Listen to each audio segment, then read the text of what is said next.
Bonjour, je m'appelle Ba Thierno Amidou. Je suis de nationalité guinéenne et je suis l'auteur de 3 ouvrages parus chez l'Harmattan Sénégal. Mon 3e ouvrage, intitulé La Dame de la Cave, est la suite de mon premier livre, intitulé La mystérieuse disparition du talibé. Ce second opus est donc juste la continuité de l'histoire. Après que Thierno, le jeune talibé à Dakar, et Jack Leblanc aient démantelé le réseau criminel de M. Doumbouya, le riche milliardaire qui habitait aux Almadies, Thierno s'est vu offrir un ticket pour aller poursuivre sa vie en France dans une famille d'adoption. Mais on se souvient qu'à la fin du premier livre, la dame de la cave chez M. Doumbouya, d'où le titre du 3e livre, avait menacé de le retrouver pour poursuivre son œuvre diabolique et le sacrifier. L'histoire recommence donc 6 années plus tard, alors que Thierno baigne dans la vie parisienne et qu'il a un enfant comme les autres. Alors qu'il s'apprête à fêter son 18e anniversaire, il est sujet à de violents cauchemars, tout comme son ami Jack Leblanc.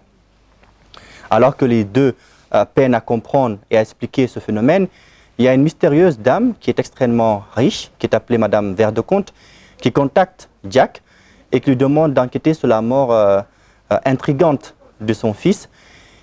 Donc les deux vont se lancer à l'aventure. Jack va découvrir très rapidement que ce meurtre-là n'était pas le premier et que ça avait commencé le jour où Thierno était arrivé en France. Ils vont donc se lancer dans l'aventure et essayer de découvrir qu'est-ce qui s'est passé. Et bien évidemment, ils vont découvrir plein de nouvelles choses, notamment les véritables origines de Thierno, qui lui était inconnu à lui aussi jusqu'alors. L'histoire du livre se poursuit effectivement en France et pour moi cela a été logique et pour 2 explications. La première, c'est que j'ai grandi dans ce pays, j'ai passé 12 années. C'était donc pour moi une belle occasion de rendre à la France l'éducation qu'elle m'a donnée. La deuxième explication, c'est que Jack Leblanc, l'ami de Thierno, est français. Et l'ONG également, qui l'a aidé à se faire adopter en France, est française. Donc pour moi, c'était plutôt logique que l'histoire de la dame de la cave se poursuive dans le pays gaulois.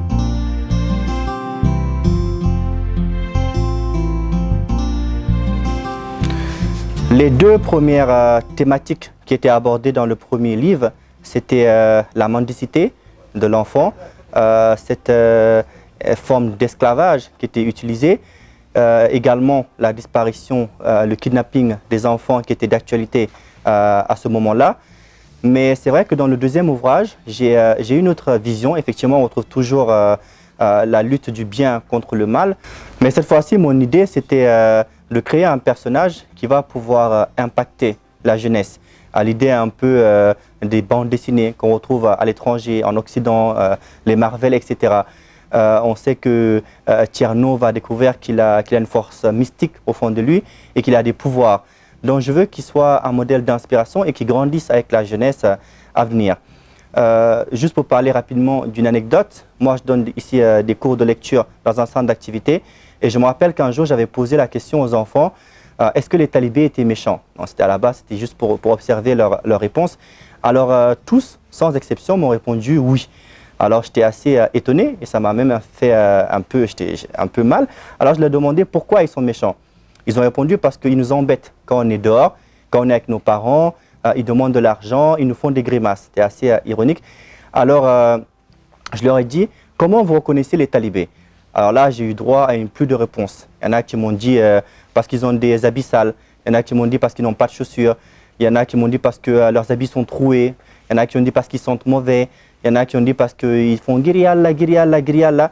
Alors moi, je leur ai dit, ok, si je prends un talibé, que je l'amène avec moi chez moi, que je le lave comme vous, que je le parfume comme vous, que je lui donne des habits neufs comme vous, des chaussures propres comme vous, et que je me balade avec ce talibé dehors, comment est-ce que vous allez les reconnaître? Comment est-ce que vous allez le reconnaître? Alors, comme c'est des enfants, ils sont quand même intelligents, il n'y a personne qui a répondu. Et au milieu de ce silence-là, il y a une jeune fille, une petite fille, qui a dit on ne va pas les reconnaître. Je lui ai dit exactement. Alors, talibé, ce n'est pas un nom, ce n'est pas une personne, c'est une condition. Alors, je leur ai dit, Pourquoi, à votre avis, ces talibés sont comme ça? Et il y a un petit garçon qui a répondu parce qu'ils n'ont pas de parents. J'ai répondu exactement. Donc, est-ce que c'est de leur faute? Ils ont tous répondu non. Je leur ai dit, est-ce que ces talibés sont méchants? Ils ont dit non. J'ai dit, est-ce que alors ils sont gentils? Ils ont dit oui. Et là, je me suis senti j'étais assez content de cette réponse que j'ai reçue. Donc voilà l'idée que je veux faire passer au monde. Je veux montrer aux gens que ces talibés qui sont dehors sont des victimes et qu'il est urgent aujourd'hui qu'on leur sorte de cette situation et qu'on leur sauve leur jeunesse.